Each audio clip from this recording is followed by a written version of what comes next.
Не так давно мы купили с мужем дом в деревне. Это была моя мечта уже несколько лет, и вот, наконец, мы накопили нужную сумму и купили дом. Он находился вдали от остальных домов, поэтому в небольшом лесочке, кроме нас, больше никого не было. Все 5 лет мы жили в деревне и решили, что осенью поживем отдельно от городской суеты. Проснулась я как-то ночью от непонятного шороха в комнате сына. Ребенку было 1,5 года, и в это время он уже спал.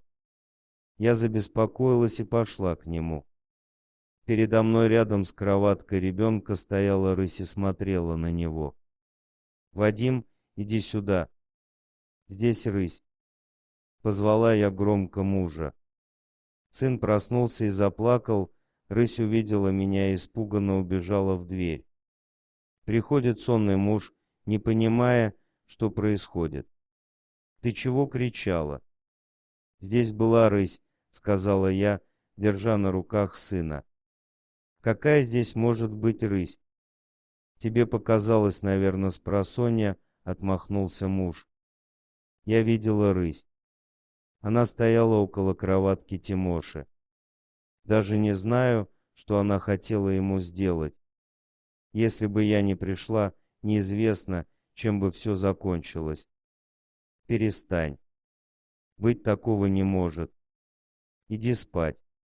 Я забрала сына к нам в комнату, но так и не смогла заснуть до утра. Весь следующий день я думала об этой ситуации и все пыталась понять, как рысь могла попасть в наш дом.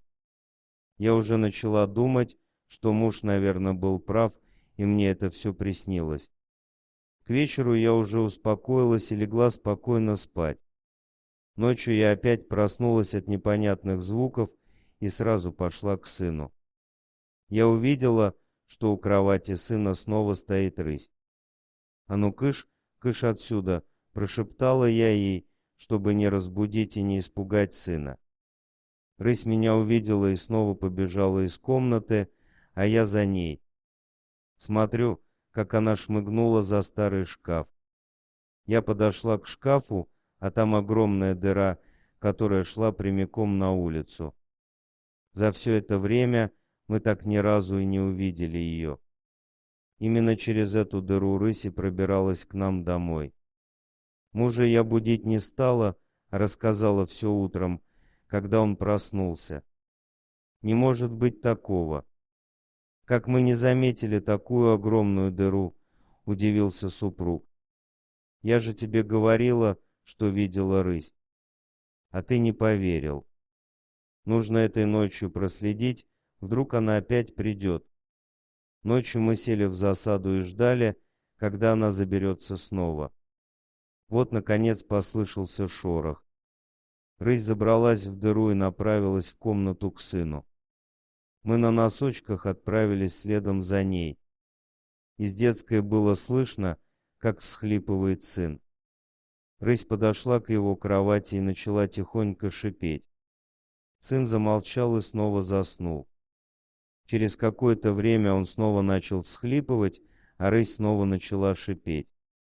Оказалось, что рысь таким образом успокаивала нашего сына. Ее шипение на него действовало, как белый шум на ребенка. Я давно заметила, что сын стал в деревне лучше спать, ночью вообще не просыпался.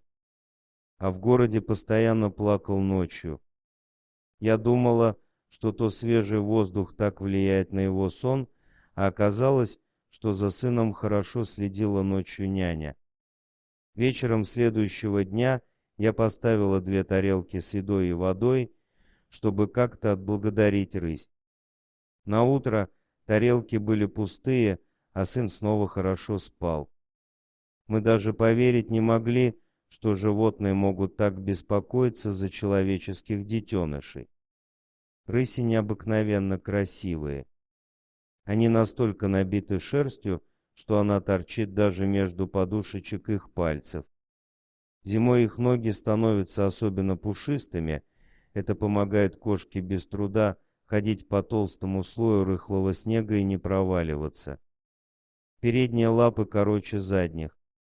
На них расположено по 4 пальца. А на задних лапах их по 5, но одна пара редуцированные. Рыси пальцеходящие, как и все кошачьи. У них очень острые, загнутые втяжные когти, поэтому эти животные отлично лазают по деревьям и скалам. Передвигаются они шагами или кошачьей рысью, иногда совершают прыжки длиной 3-4 метра, но достаточно редко. Они способны развивать скорость до 65 км в час, правда, на непродолжительное время. Но в целом эти кошки преодолевают приличные расстояния. Они также отлично плавают.